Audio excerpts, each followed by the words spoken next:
Kalian yang sering nonton film di bioskop pasti sering lihat poster kayak ini, atau ini. Terus coba kita bandingin sama Amerika tahun 1940 sampai 1950-an, ketika majalah dan novel mereka dipenuhi oleh konsep robot pintar. Bioskop tahun 50-an mereka langsung dibanjiri sama roket dan alien. Kok bisa beda banget? Kenapa satu bangsa terobsesi lihat ke atas, ke bintang-bintang, sementara bangsa lain terobsesi lihat ke bawah, ke kuburan? Mungkin kalian mikir, itu cuma selera pasar.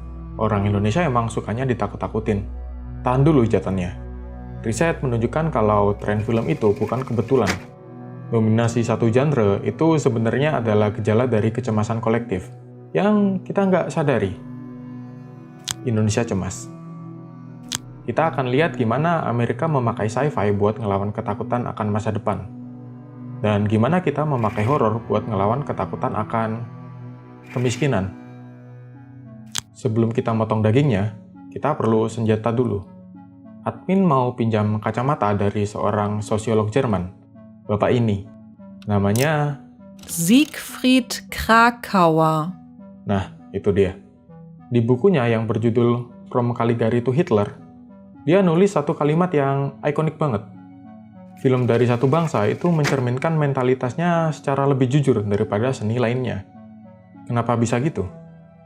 Bapak Kaukerer punya dua alasan. Pertama, film itu kerja keroyokan. Gak kayak lukisan yang dibuat oleh satu orang, film itu dibuat puluhan sampai ratusan orang. Jadi, ego individu itu akan ditekan demi selera orang banyak. Kedua, ini poin kritisnya. Film itu bisnis besar yang ditunjukkan buat massa. Secara nggak langsung, industri film terpaksa buat menyesuaikan dengan iklim mental, dalam tanda kutip, masyarakat saat itu. Jadi, kalau sebuah film horor atau sci-fi itu bisa meledak di pasaran, ya itu bukti kalau film tersebut berhasil memuaskan hasrat dan menjawab kecemasan tersembunyi dari jutaan orang yang nonton. Jadi film itu kayak seismograf. Dia nyatet kecemasan masyarakat yang belum kelihatan di permukaan. Kaukerer membuktikan ini di Jerman tahun 1920-an. Di Jerman tahun 1920-an, atau Republik Weimar, film-film paling laris itu isinya tentang orang gila yang menghipnotis orang lain. Kayak The Cabinet of Dr. Caligari, atau monster yang dikendalikan oleh tuan jahat, kayak Metropolis. Orang ngira itu cuma tren film serem biasa, tapi Kaukerer kayak bilang, tunggu, ini sebenarnya tanda kalau rakyat Jerman itu secara nggak sadar merindukan sosok tiran atau diktator. Ya bener aja, nggak lama kemudian, Bapak Kumis naik. Sekarang ayo kita pakai seismograf ini buat ngecek Indonesia dan Amerika. Kita mulai dari Amerika Serikat tahun 1938 sampai 1950-an. Agak ngeri nih, mereka baru aja ngelewatin depresi besar, Perang Dunia II, dan yang paling parah era atom. Bayangin, manusia tiba-tiba sadar kalau punya tombol kiamat. Salah pencet, satu planet hilang. Ini melahirkan penyakit mental massal yang namanya future anxiety. Ketakutan bahwa masa depan mungkin nggak akan pernah ada. Lalu apa obat penenangnya? Mereka lari ke fiksi ilmiah. Awalnya lewat buku dan majalah di tahun 40-an. Lalu meledak di bioskop sepanjang tahun 50-an. Nah, di era ini itu lahir archetype yang namanya The Competent Man atau pria kompeten. Di cerita sci-fi zaman itu, pahlawannya spesifik banget. Dia bukan superhero yang pakai jubah. Dia insinyur, dia ilmuwan, dia perwira militer. Nggak asing. Kenapa mereka malah suka cerita tentang insinyur yang dingin dan logis? Karena di dunia nyata mereka nggak berdaya. Bayangin, mereka baru aja ngelewatin Perang Dunia II, tiba-tiba ngelihat bom atom meledak. Dunia nyata terasa gila dan di luar kendali mereka. Karena dunia nyata terasa sangat nggak masuk akal, mereka butuh pelarian. Ya, sci-fi sendiri itu adalah obat penenang bagi mereka. Cara mereka meyakinkan diri sendiri, sedekat apapun kiamat, pasti ada orang pintar yang bisa menyelesaikan pakai logika. Ada dua nabi besar di aliran ini. Yang pertama, Isaac Asimov, dengan seri Foundation. Asimov nawarin solusi lewat otak. Dia bikin konsep psychohistory, semacam matematika yang bisa prediksi perilaku manusia ribuan tahun ke depan. Fantasinya adalah dunia emang kacau, tapi kalau kita bisa hitung variabelnya, kita bisa mengendalikan nasib peradaban. Kedua, Robert Heinlein. Heinlein nawarin solusi lewat otot. Di ceritanya, dia sering bilang, kalau dunia mau selamat dari perang nuklir, demokrasi mungkin nggak cukup. Kita butuh militer yang disiplin dan kompeten buat ngejaga perdamaian. Premisnya emang agak nggak asing ya? Entah itu lewat Saint Asimov atau lewat militer Heinlein, pesannya sama. Sci-fi Amerika adalah cara mereka bilang, dunia emang boleh gila, tapi kita punya teknologi dan otak buat benerin apapun masalahnya. Sekarang, ayo kita lompat ke Indonesia hari ini. Kalian lihat grafik ini. Hampir semua film terlaris di Indonesia itu isinya setan. Musuh kita emang bukan bom atom. Musuh kita lebih sunyi, tapi lebih mencekik. Ya, apalagi kalau bukan stagnansi ekonomi. Kebanyakan rakyat Indonesia itu kejebak di middle income trap. Kesenjangan sosial itu makin gila.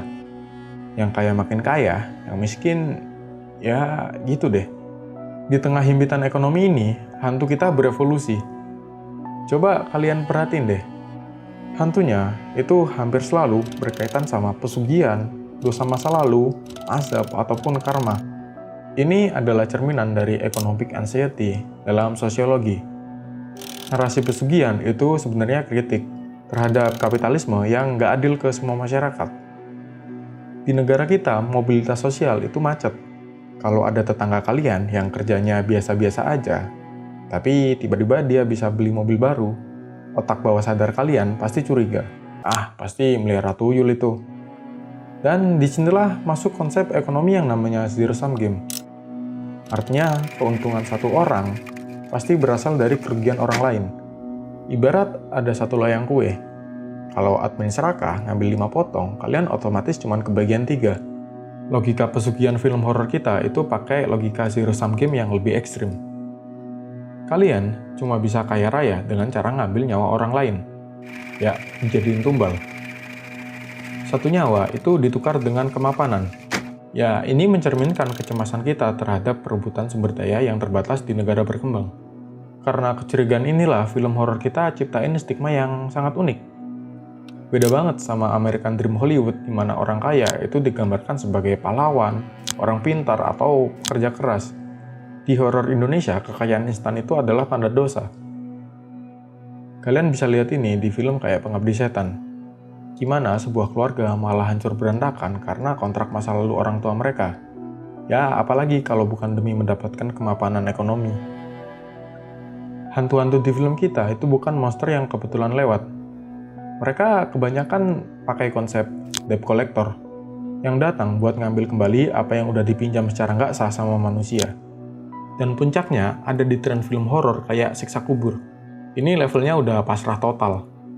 Ketika hukum di dunia nyata dirasa tumpul dan banyak koruptor lolos, masyarakat kita itu larinya ke fantasi pengadilan Tuhan. Ya, yang kita lihat lumayan brutal.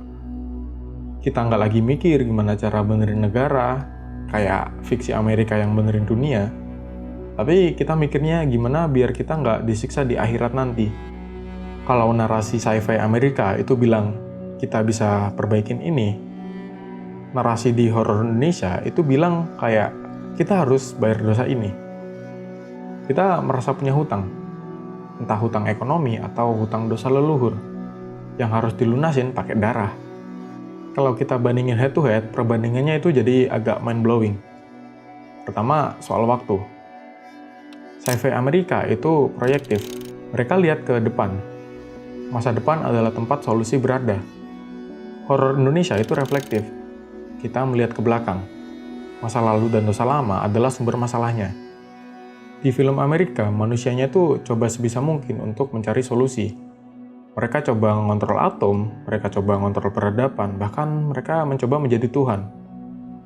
Di film kita, manusianya pasrah. Kita tunduk sama hukum karma, ketakutan, dan kekuatan gaib yang nggak bisa kita lawan pakai logika. Simbolnya jelas, roket versus kuburan. Roket itu usaha untuk mencari jalan keluar, mencari tempat baru. Kuburan itu kesadaran bahwa gak ada jalan keluar. Jadi, kembali ke pertanyaan awal. Kenapa film kita isinya setan semua? Jawabannya bukan karena sineas kita nggak kreatif, tapi karena realitas kita emang lagi horor. Film-film ini adalah cara masyarakat untuk berteriak. Kita cemas sama ekonomi, kita takut sama ketidakadilan, kita rasa stuck. Amerika tahun 40-an itu bikin roket karena mereka ingin menaklukkan kekuatan dengan aksi. Kita di tahun 2020-an bikin film azab karena kita ingin menebus ketakutan dengan introspeksi. Pertanyaannya sekarang, sampai kapan kita mau terus-terusan gali kuburan? Kapan giliran kita mau bikin roket kita sendiri? Solusi nyata buat masa depan kita. Emang susah. Tapi coba tulis pendapat kalian di kolom komentar.